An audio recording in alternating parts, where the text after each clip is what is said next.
Hey everybody, this is David. I want to do a little impromptu companion video to the Revelation 12 sign. So I thought my evening walk would be a good time to do that. So I'm going to get into, since we're a little over a month away from September 23rd, I want to talk about what to expect on that day. First though, I want to kind of let everybody know that I had a lot more planned for this channel when I made that initial video.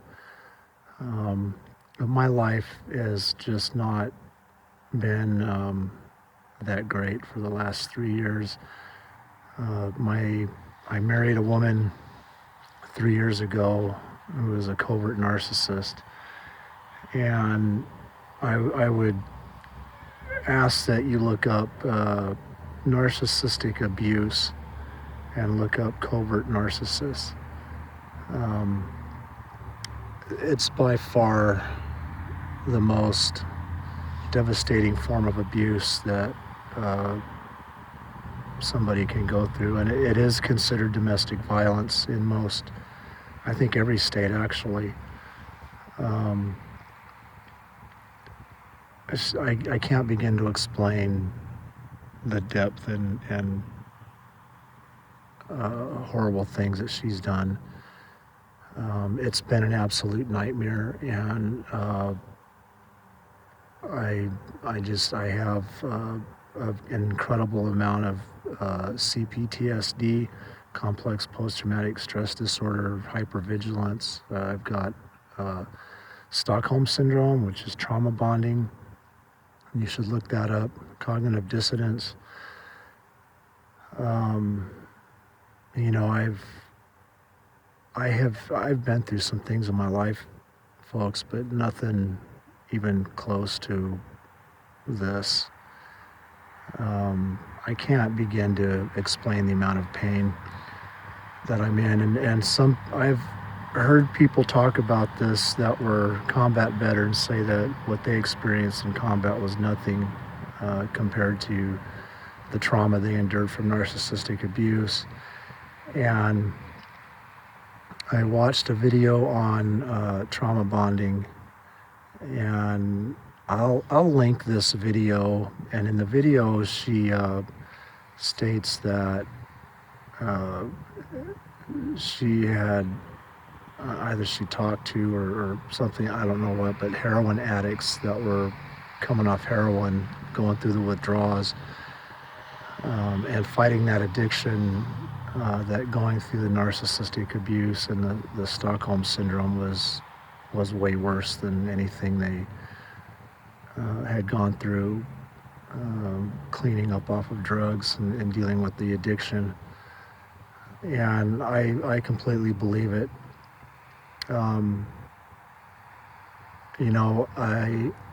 I have a lot of knowledge that I wanted to share with people.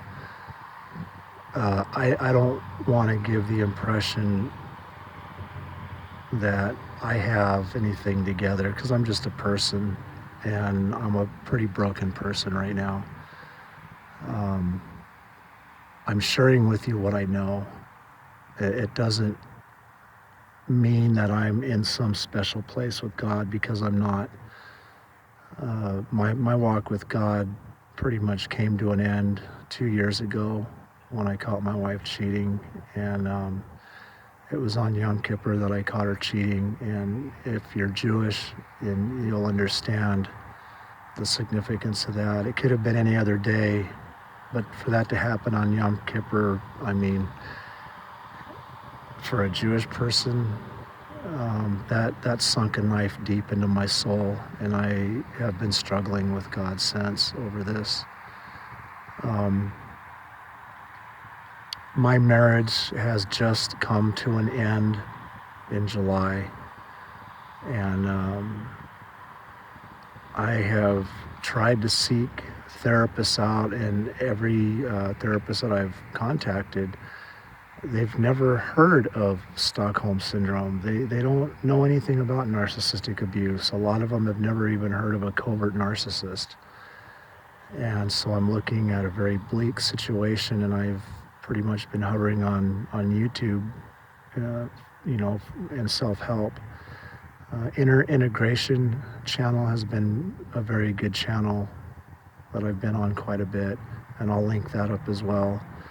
And I encourage you folks to check up on that. I've been extremely suicidal, and my prayers, which used to take me quite a while in my day, I'd go through my prayer sitter, and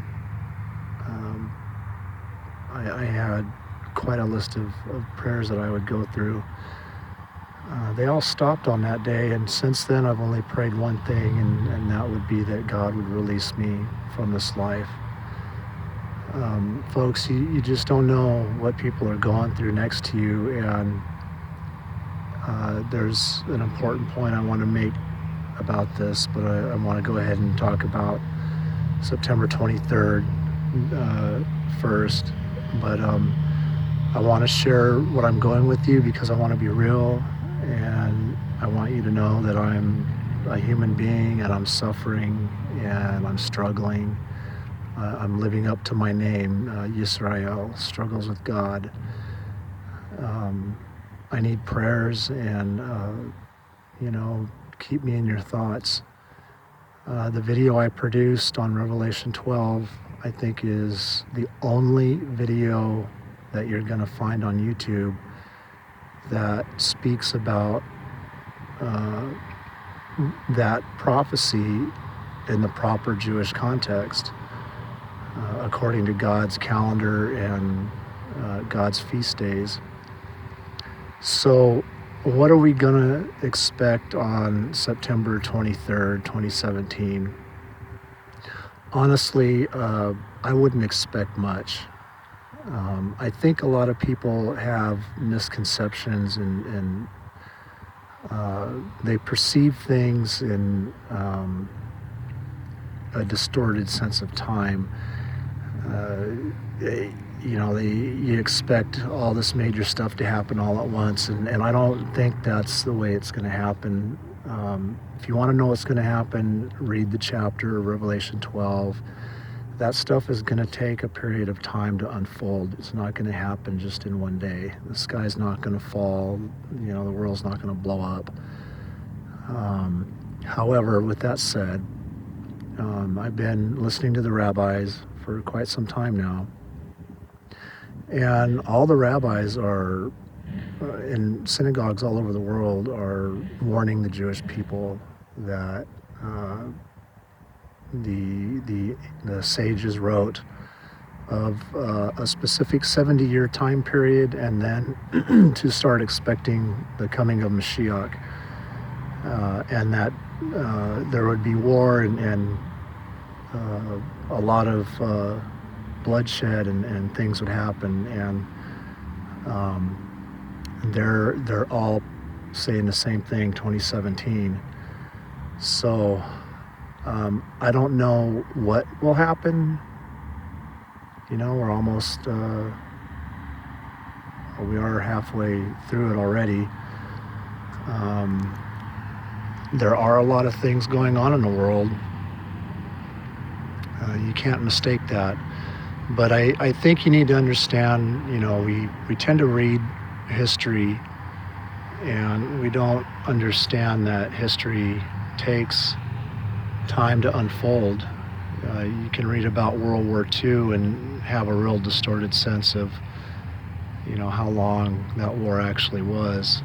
1939 to 1945, I'm talking 5.5 years. I mean, think back 5 years ago, what were you doing? So we have 3.5 years for the tribulation. That's a pretty good chunk of time. I don't know what's going to happen other than, there will be a war in heaven, and what happens in the spiritual realm will happen in the earthly realm, because it'll translate down to us. And that's exactly what Revelation 12 discusses. I would also say whatever misperceptions and ideas you have about the end times. Don't expect the unexpected. Stop listening to people on YouTube and the internet. Stop listening to religions and their ideas. You need to keep an open mind, because having misconceived notions about what's going to happen can leave you in a very precarious spot when this stuff starts coming down. I honestly don't think any of what people say is accurate. I think that just what I said, expect the unexpected. Things are going to happen that we just didn't expect. You know, the Messiah, when he comes back, we're going to find a Messiah that nobody expected. Not the Christians, not the Jews, not the Muslims, not anybody. And he's not going to be that nice, friendly guy that we read about in the new writings. He's going to be angry, and people will die of heart attacks the second they see him. A lot of people are going to be very humbled at that point. I want you to know that I'm not a Christian, even though I believe in the Messiah. I'm Jewish. I do believe in Judaism. I'm not one of those people that's anti-Talmud. The Talmud is just a collection of judicial writings from the temple periods. And I don't care if there's something written in there bad about the Messiah. The Jewish people are writing according to what they perceive being told to them by the Christian church. You know, they're looking at the Messiah through the lens of Christianity. And I deal with this all the time with the Jewish people, and it's very difficult to overcome. It's not impossible. I actually have an easier time talking to Jewish people than I have talking with Christians. You know, I'm sorry, but the Christian religion is completely and totally bogus from start to finish. There's not one thing within the belief system of Christianity that I believe. You know, it's most certainly the mystery religion spoken of in Revelation. And I know a lot of Christians don't want to hear that, but I'm sorry. That's I can't help that. And you can disagree and get mad and, you know, pound your fists and stomp your feet. What's about to happen is going to happen, and when Messiah comes, there's going to be a heavy price to pay. And so I would say that perhaps now is a time to start looking into what you're believing. I'm going to post a couple links in regards to that as well. You can check, and as usual, the comments are going to be closed because I don't need to argue with anyone. I don't need to hear anybody's hatred. You know, if you're that stuck on what you believe, then, you know, believe what you believe. This video is for people who are seeking the truth and have a better understanding of history and what's going on, and the struggles that we face, and deception. You know, religion aside, if you really want to know the crux of the message that Messiah brought 2,000 years ago, it wasn't beating people over the head and demanding that they believe this and believe that and believe all this other stuff exactly just like this, or you're not saved and you're going to hell, which is what the Christians do. They tend to focus on, you have to believe this set of things or you're not saved, and you have to accept Jesus Christ into your heart. You have to believe in the Trinity. You have to believe this. You have to believe that. And I'm sorry, but none of what Christians say that you're supposed to believe is in the Bible. It's nowhere. There is not one thing that the Christian religion believes that's in the new writings. Messiah is not God. The Christian religion has stripped away all of God's holy days.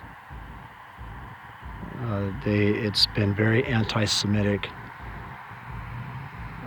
The Bible has been altered. The Jewishness of the names have been changed to European names.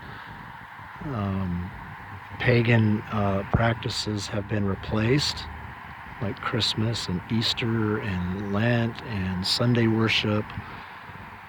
I don't remember at any point in the Bible when God moved the Sabbath from Saturday to Sunday. I know Constantine did.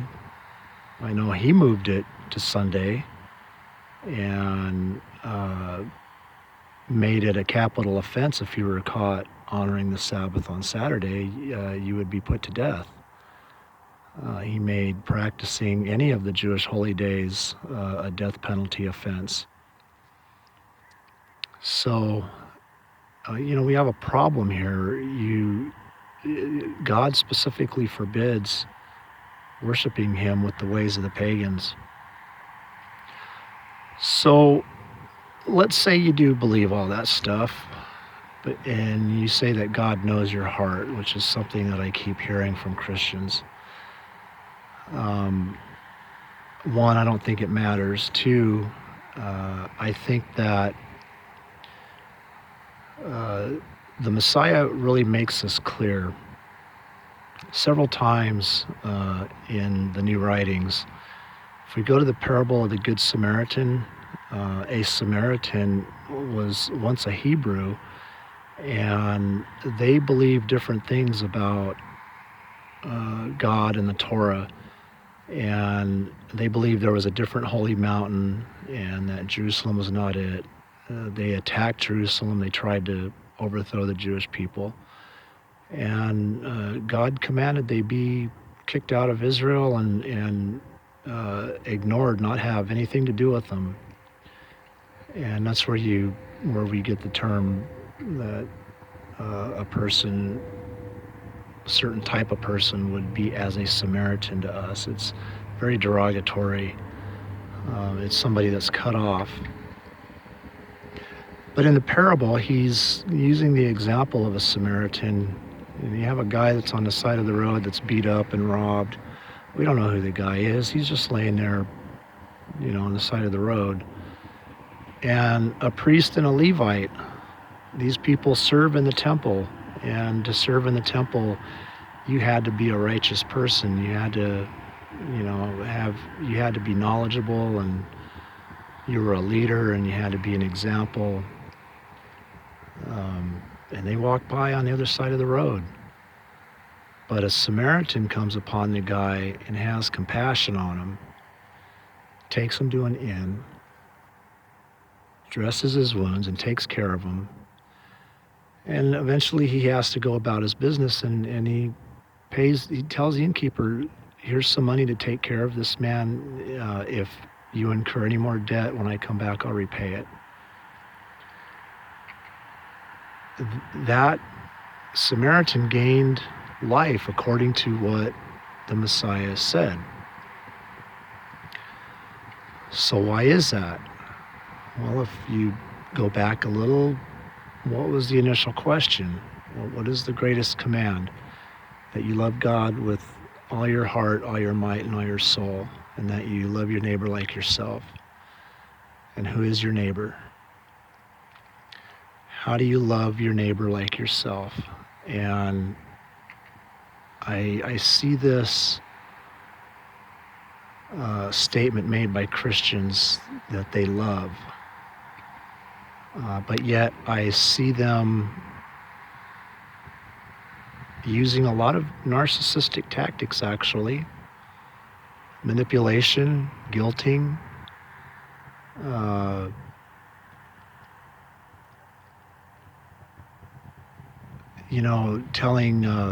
judging people and calling them sinners and they're going to hell. And, they do this with anybody that doesn't believe like they do, whether it be an atheist, a homosexual, a Jew, a Muslim.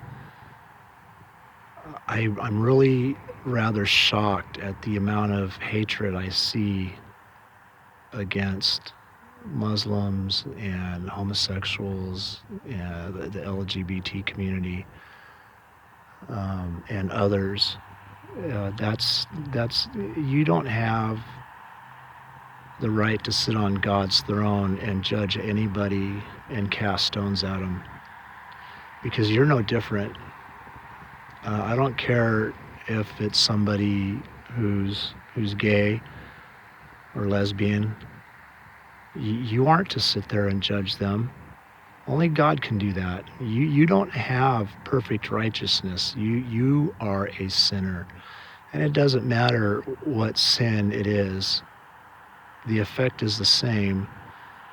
And I'm willing to bet if we closely examine your life, there's probably some pretty awful things that you've done.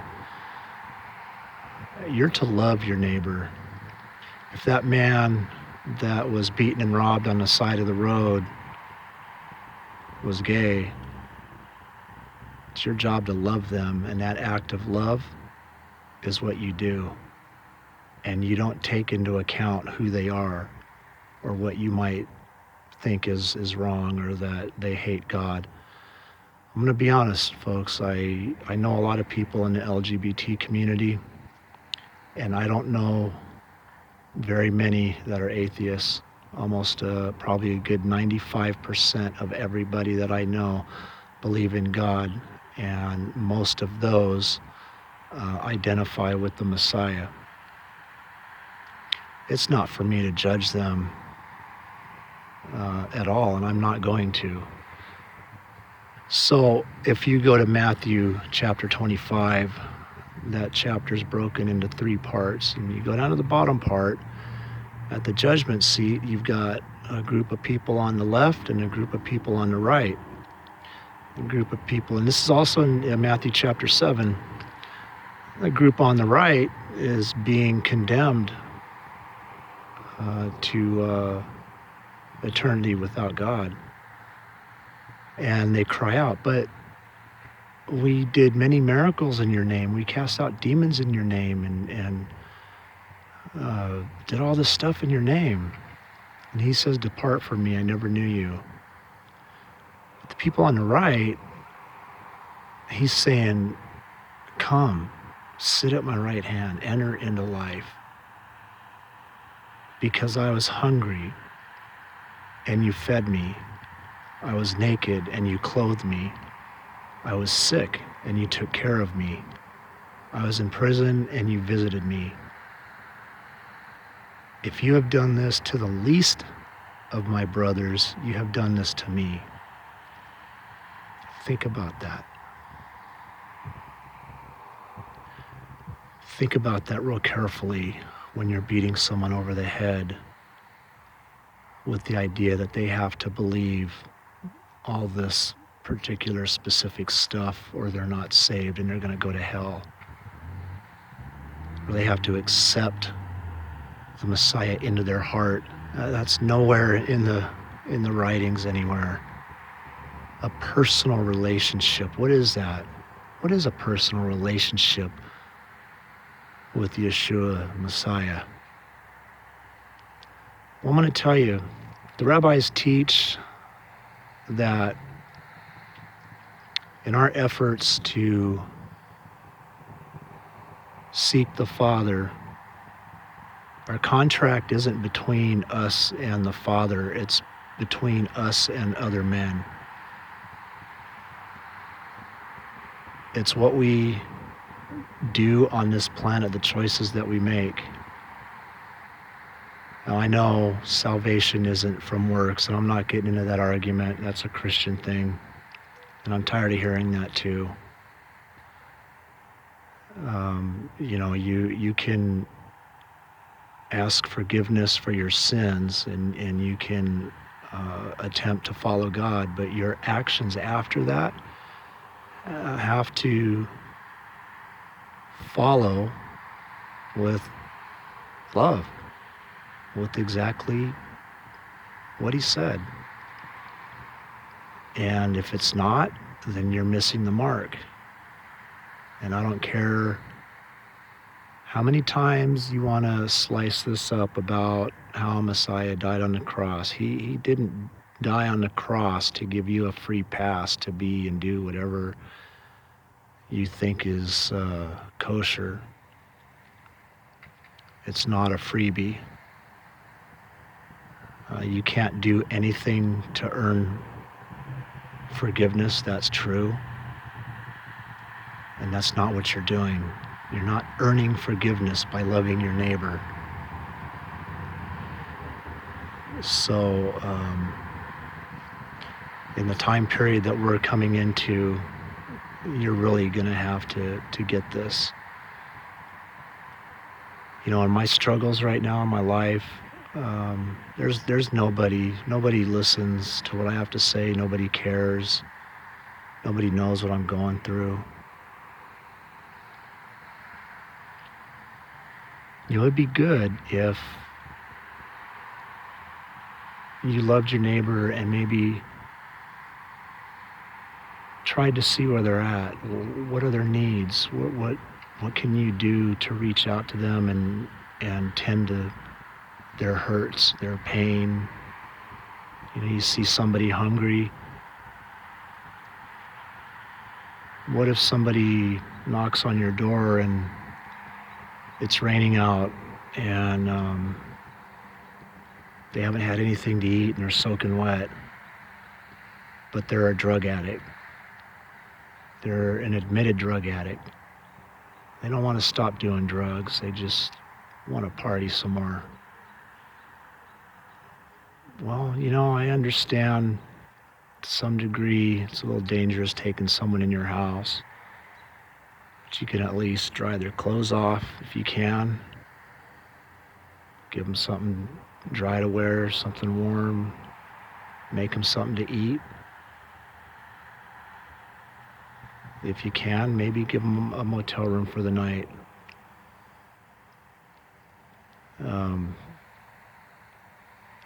You know, what if somebody's going through a divorce? What if somebody got arrested for some crime? When was the last time you randomly went to visit somebody in a jail just to visit them? Just to see how they are without beating them over the head with they have to believe this and come to Christ.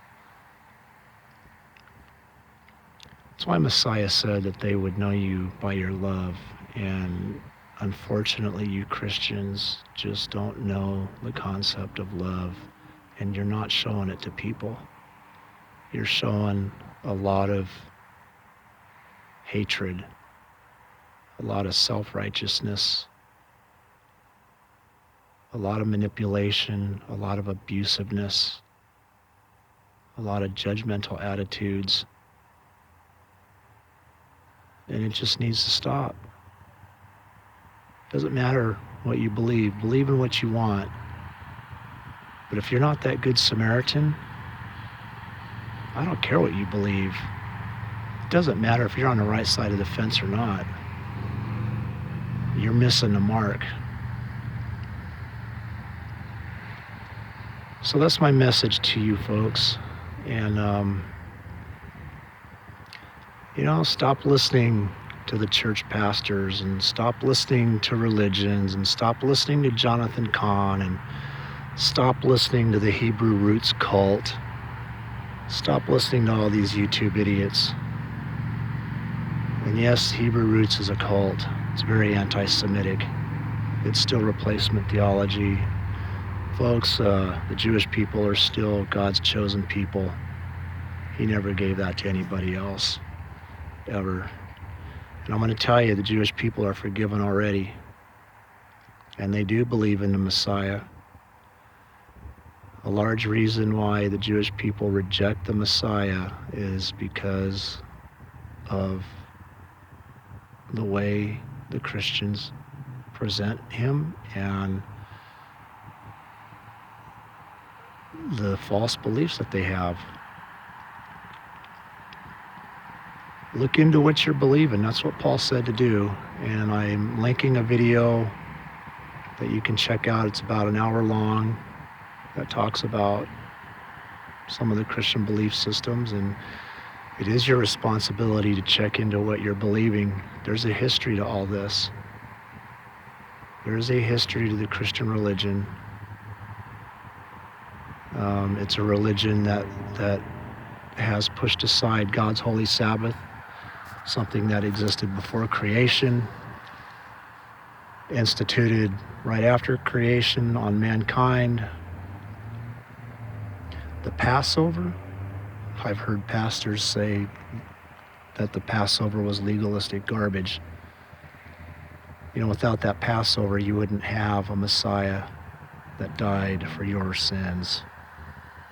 It's because of that Passover you have a Messiah. And you've brushed it aside and you celebrate this pagan Easter, a day in which infants were killed on an altar, eggs were dipped in their blood and hidden in the surrounding villages and towns for people to go hunt down. Symbolically, when they found the egg, they symbolically found Ishtar, Semiramis, the Queen of Heaven. You know, in Jeremiah, God is refusing to hear the prayers of his people because they're making cakes to the Queen of Heaven, Ashtaroth. That's Semiramis, Ishtar, where we get Easter from. It's not Resurrection Day.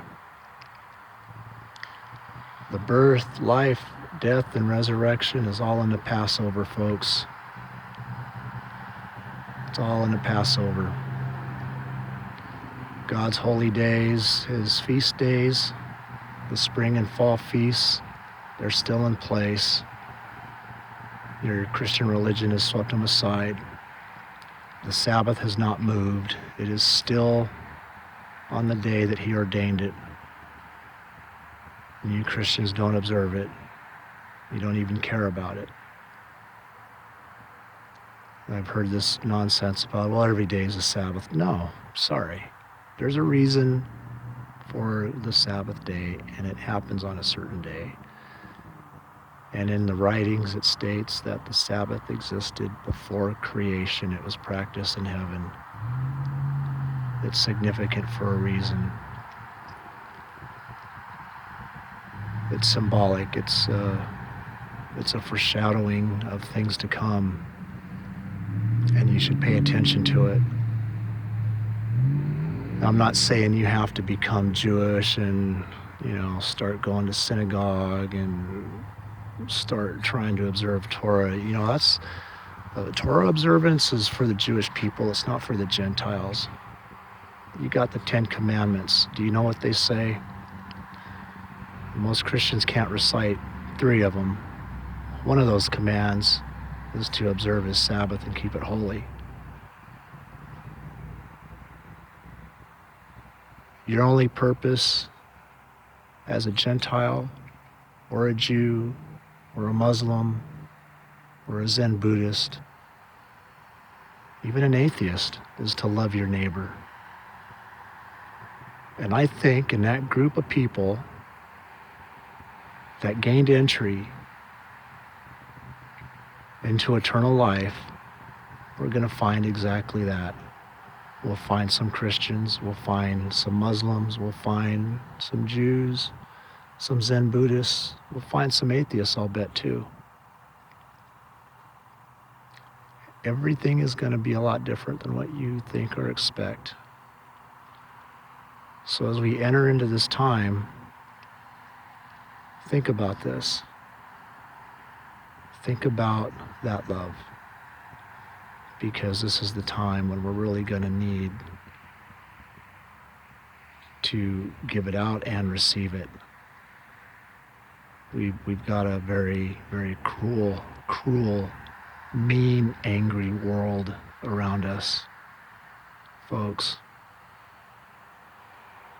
We've got a lot of suffering ahead of us. this is a time when we need to get this right. So think about it and do the right thing. I will talk to you guys later.